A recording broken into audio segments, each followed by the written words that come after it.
It was a very different, weird, odd day.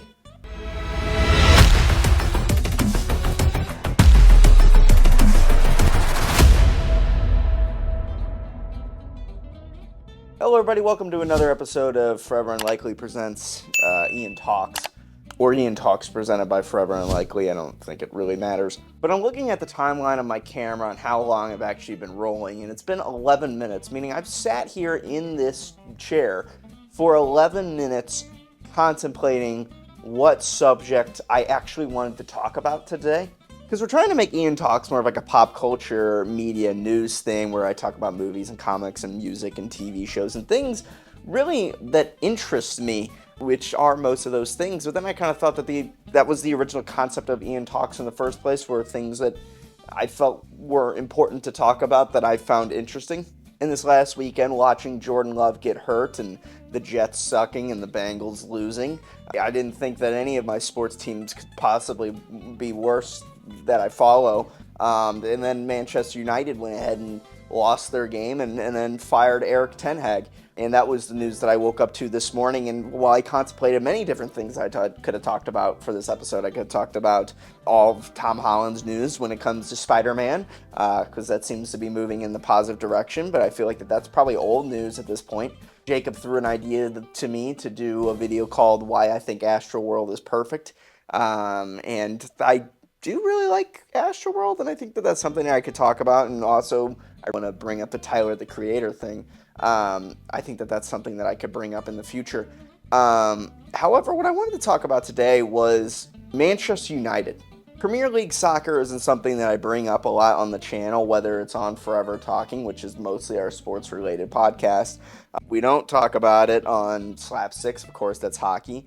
Forever Facelock is wrestling, and Ian Talks, I certainly haven't talked about Manchester United, but I feel like I've brought up a number of times in Forever Talking that I am a soccer fan. I do love soccer. I play soccer myself, and the soccer team that I have grown up with is Manchester United. Now, when it comes to Manchester United, I think it's very important to mention that as far as English Premier League and European football goes, Manchester United is the team that I follow, and that's it.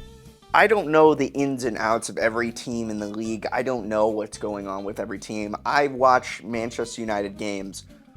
Unless it's at 6:30 in the morning, I'll watch it later. But I do my best to watch every single Manchester United game as I possibly can if it's airing at a time where I'm not working. Even sometimes I'll watch it at work in my free time. But I grew up being a Manchester United fan. Wayne Rooney is my favorite player of all time. I tried to model my own personal game off of Wayne Rooney, which was a terrible idea. I should have always been a defender. Obviously, I was born in 2001, so I grew up in the Sir Alex Ferguson era from 01 to 2013, and I was pretty young at the time, so it's not like I was super stuck on it then, and I wasn't crazy watching Manchester United back then, but I still was a fan of the club. I knew who they were. My recent memories of United is with Mourinho, and we know how that turned out, and Ollie and fucking Michael Carrick was in there, Ralph Ragnick was in there. But the last few years, I've said that the last 2 or 3 years has been the time when I've been watching Manchester United more recently, and that was with the appointment of Erik ten Hag, who at roughly about 7:15 Central today, or somewhere around that ballpark is when I found out about it, that Erik ten Hag today was relieved of his duties. And I'm only talking about Manchester United is because I hope that at some point on this channel, on the Forever Unlikely channel, I would love that we had a soccer show. I think that would be really, really cool, and I think that there is a lot more talented people other than myself who can talk about the subject. However, I watched more Manchester United games in the last 3 years, and that really is under the Erik ten Hag. That's the word I'm looking for. Administration? I don't know. That's definitely not right. But under the Erik ten Hag era. Of course, I watched it during Ollie and Ragnick and Mourinho, and all ended. The seasons were better for the most part. But I watched more games, I would say, consistently under ten Hag. So I kind of developed a bit more of a watching relationship when it came to ten Hag. Obviously, the first season was pretty great. Last year, we had a pretty rough finish. And there was talks and spiralings, and the media really goes after United because of their prestigious history. And they attacked him an insane amount, and that's kind of why I like Ten Hag a lot, is because he didn't really take shit and he understood that the media was a problem, and he didn't really seem to faze him, and that's what I really liked about Ten Hag. Perfect coach? Absolutely not. No. I thought that the way that he handled David De Gea was wrong. I wasn't crazy about the way that the Ronaldo situation was handled, although I believe that Ronaldo has as much to blame about that as anybody else. I would be lying if I didn't like how he handled the Jadon Sancho situation. I would have gotten rid of Sancho fucking so fast. And when it was last year and we weren't finishing in the table where we wanted to, we were still really doing pretty good in the FA Cup, so it looked like that we were going to win a trophy. And if you aren't going to win the Champions League or the Europa League or the Premier League, the FA Cup, that's a pretty good trophy to win, I would say, especially because the competition that's competing in it. But there were still reports that Ten Hag was going to get fired, regardless of if he won the FA Cup or not against the best team in the world, in my opinion, which was Manchester City. And that's when Erik Ten Hag suddenly became an underdog for me, which maybe that's a problem in itself. Manchester United should not really ever be the underdog, but unfortunately, that's the situation we were in. We all know the story. Erik ended up winning the game and won the FA Cup, and with the new management, it seemed like that bought him some time, and the new management decided they were going to give Ten Hag time to establish himself under a proper regimen. Because it's no secret that for a really long time, Manchester United, which was, make no mistake, the greatest team that ever played, and I know I'm saying soccer a lot, football. I live in America, in the middle of it.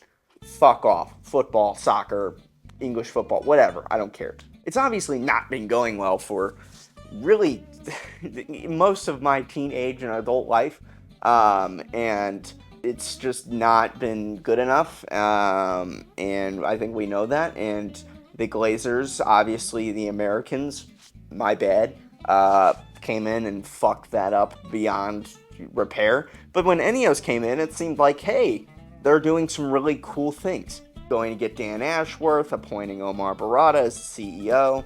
Basically going out and building the Avengers of, like, staff for Manchester United, which was really cool to see. And then at some point, all of that was built, and we found out that they were going to put a bunch of money into the training grounds and update that. So with the Ronaldo interview, I guess that bred something of decency.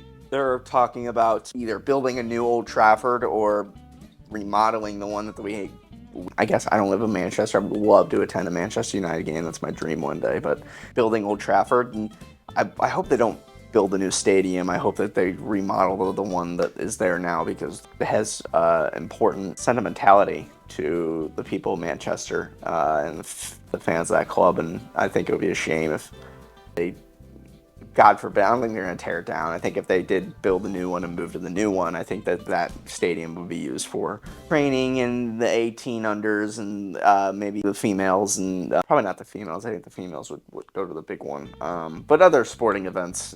But the point I'm getting at here is that this new regimen, Ineos came in and fired everybody and built the perfect Avengers staff, and is updating the training ground, is updating the stadium, and is just really updating Manchester United to the level that they should be, and it is going to take time. And my hope was, and my prayer was, that through all the clouds of the fake media and the fake articles and the fake nonsense, was that they were going to allow time to the staff and to everything to build Manchester United up to where it needs to be, that they were going to give time to my new underdog coach, when it didn't seem like that they were going to do that. It seemed like that they were just going to fire him because the Premier League didn't end well, regardless. And which seemed incredibly unfair to me, because Erik Ten Hag, even though he's not perfect, they spent $600-something million.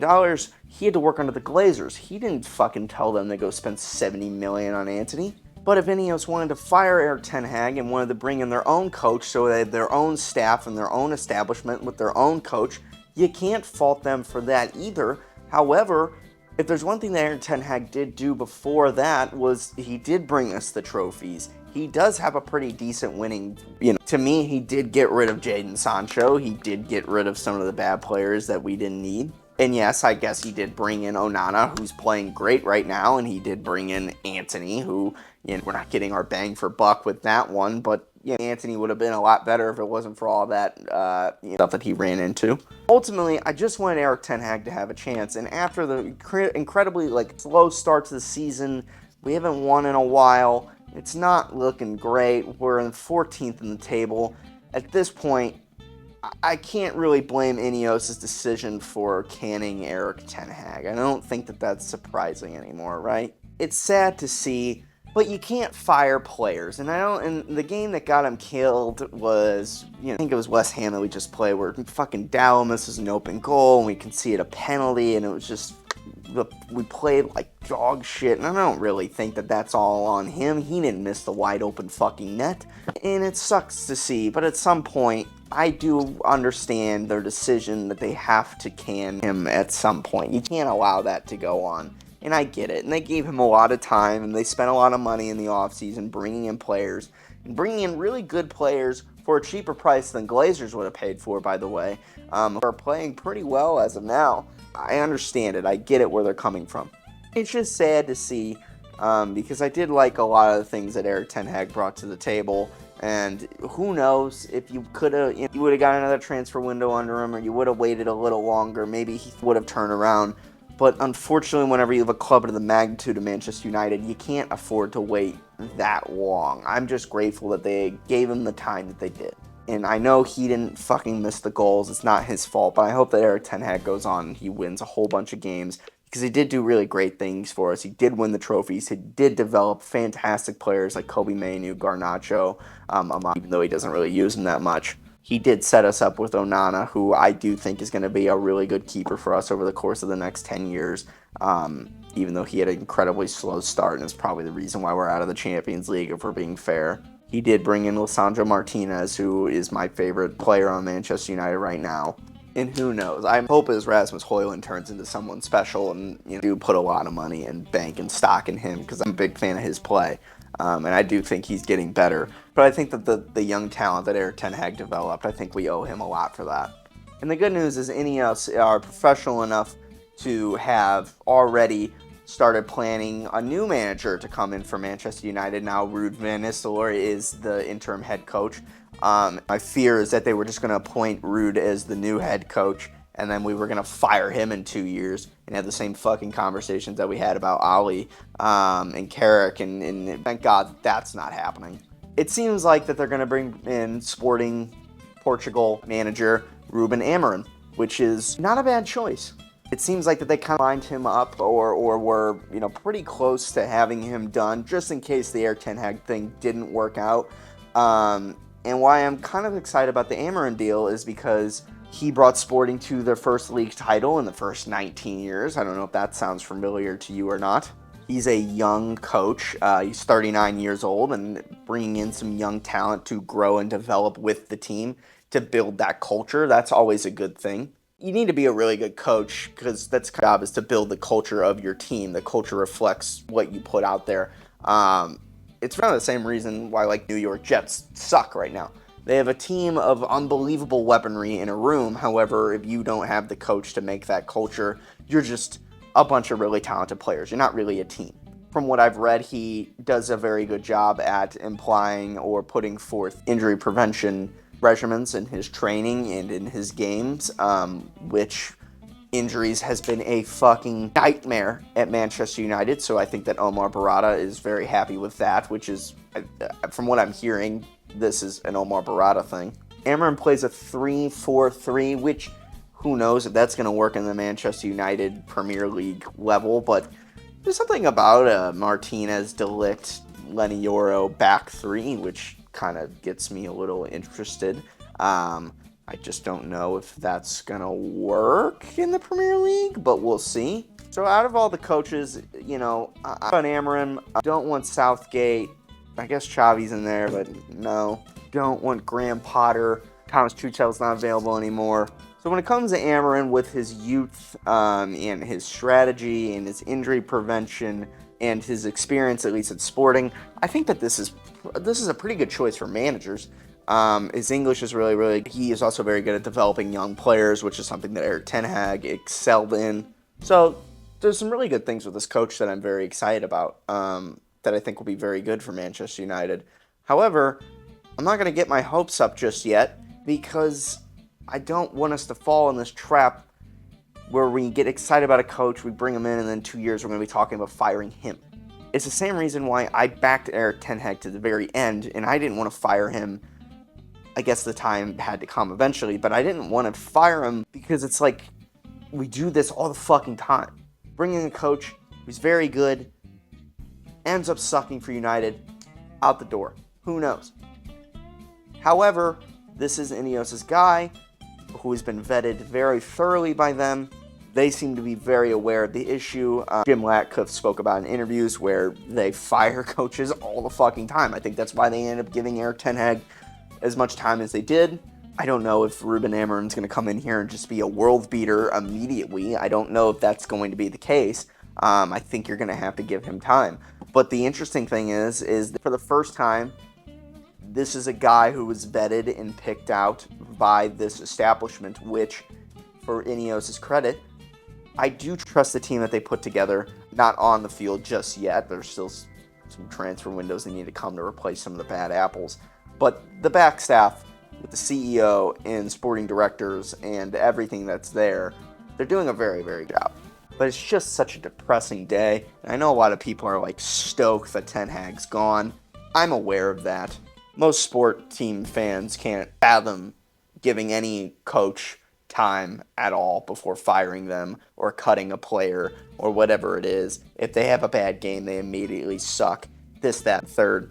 Or they bring forth tactics that somebody on Twitter doesn't particularly believe in. But right now, it's just like I'm excited to see what happens, because this is under a new establishment and this is the establishment's coach, and I'm hoping that Manchester United turns around, because right now it's hard being a Manchester United fan. But yeah, hopefully you enjoyed just my little rant and conversation about Manchester United. I just want to talk about United because there's nothing else I really care to chat about. But anyways, I'm going to go ahead and wrap this one up. Let me know what you think about Ruben Amorim coming in for Manchester United, which that's not a done deal yet, but that seems pretty much done. If Fabrizio Romano is reporting it, it's done. Or at least it's true. Unfortunately, there's only like 3 guys in the media that you can listen to. I think that's like Chris Wheeler, Fabrizio, David Ornstein. That's really it. The rest of them kind of suck ass. But you know. See you on the next one. Peace, love, adios, bye-bye.